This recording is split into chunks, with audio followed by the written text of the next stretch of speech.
The BBC described radio drama as the most intimate of relationships a scriptwriter can have with the audience.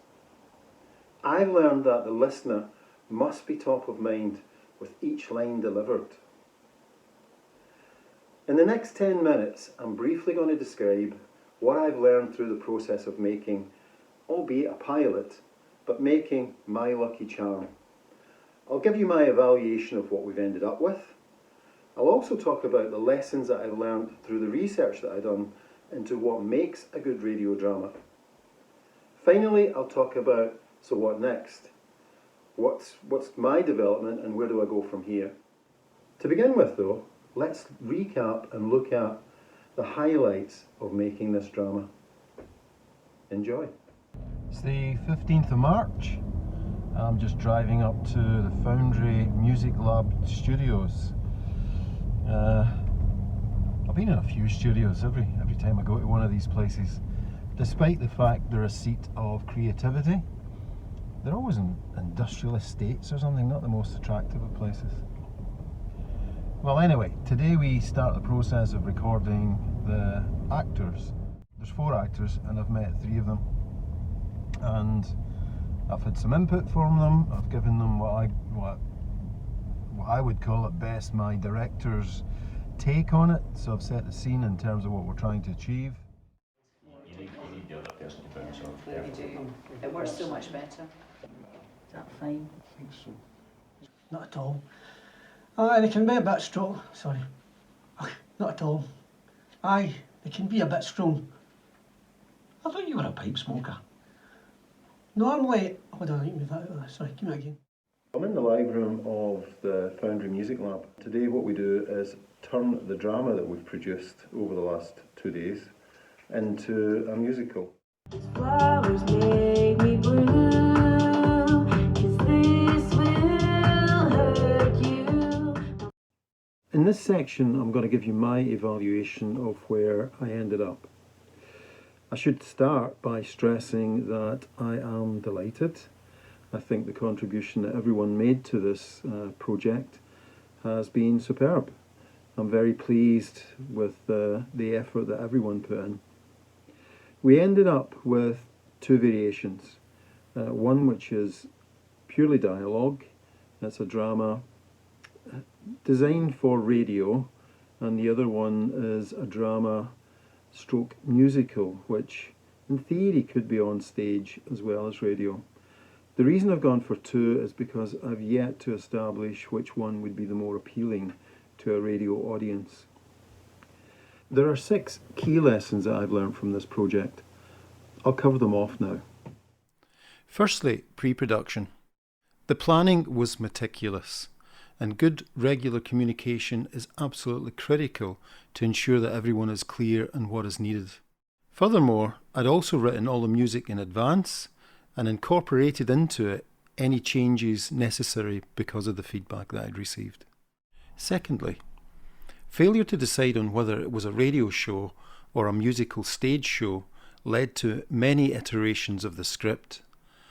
I decided on a radio show for pragmatic reasons, and having researched the standard BBC format, I've opted for 10 times 15-minute radio shows. I should have reached this conclusion much earlier in the process. 3. Seek out the experts. Speaking to people with knowledge of what good looks like, both in script writing and in music production, is essential if you are to avoid pitfalls. I sought input from a number of experienced people, and they provided me with clarity of direction, helpful suggestions, and much encouragement. 4. The role of the director. I made what I called director's notes ahead of the production process. This did not come close to what was required. In addition to being much more assertive, the director needs to be prepared to discuss the emotion that's required line by line. 5. The workload post-recording is enormous. The best cuts need to be identified and selected, and appropriate sound effects need to be added to create the right imagery for the listener. Pacing issues also need to be considered, along with how to use silence. The creation of a radio drama is both a science and an art form. Finally, what I've learned is that the ideas don't stop flowing. Having listened to the final product, I now know that there's opportunities for me to improve the script and make it even more meaningful for the listener.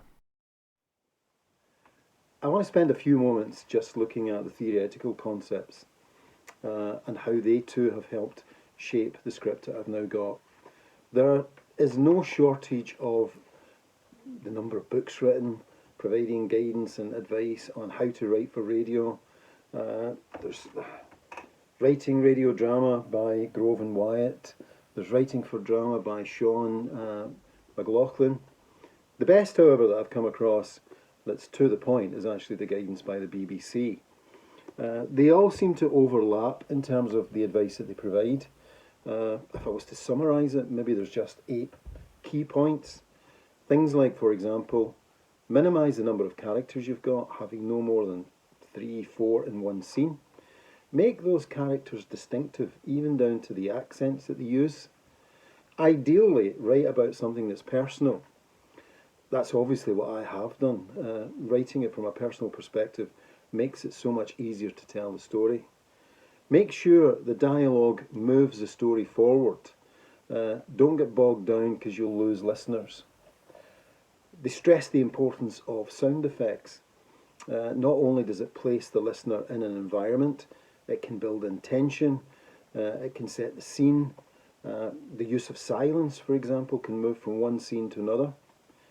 They all stress the importance of a hook. I'm going to come back to that in this book here. Ideally, incorporate original music. I wasn't expecting that, but quite a few have said that. And then lastly, it all hangs on a very compelling story. That's what will keep the listener engaged. Anyway, I've looked at a number of books and I've read quite a bit on this. This is the one that jumps out. It's by, I think he's a professor, Tim Crook. Writing audio drama. It only came out last year. There's so much in it, I'm only going to focus on 3 aspects. He talks about the hook. He said, "The trick is to create a dramatic moment on the arrival of the listener, ideally in the first 30 seconds, almost like a parachute jump into battle." So in the second scene that I recorded, it opens up with Winston Churchill declaring peace in Europe. It's on a radio, it's in a busy pub, and immediately people are wondering, well, what's all this about? The second thing he stresses is the importance of characters. So he's often, what he says here is, "I often debate whether the plot should come first and the characters hang from them, or whether the characters are the most important aspect and the plot hangs from them."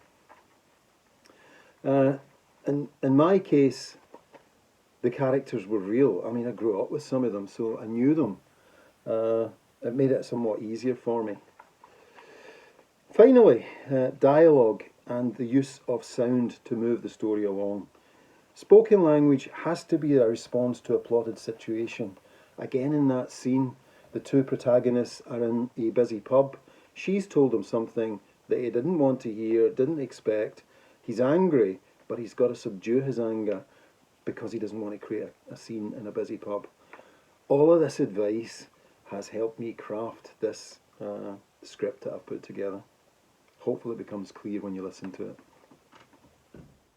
I'm going to move on and talk about development and next steps. The goal was to produce a pilot, what's known in the industry as a proof of concept.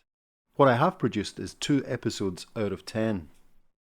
I want to push ahead and complete the project. This will require 2 more things. Firstly, improving my knowledge of what makes a good radio drama, so there will be more reading and more conversations with the experts. Secondly, and probably just as important, to take the project forward, I need to improve my skills in marketing. The switch will be subtle, but there will be more time spent on promotion and networking and less time on production. I'll finish by making these few points. This has been a fabulous learning experience. Turning theory into practice reveals new knowledge. The quality of the finished product is of broadcast quality, and I'm absolutely delighted with it. The story is believable and compelling, and the unselfish collaboration of all of those involved has led to something that's quite unique. The realisation of this dream has made me hungry for more, however. Remember, this is a pilot I've produced, so there is something much bigger to come. My focus now is to get others as excited as I am about my lucky charm. Thank you for watching.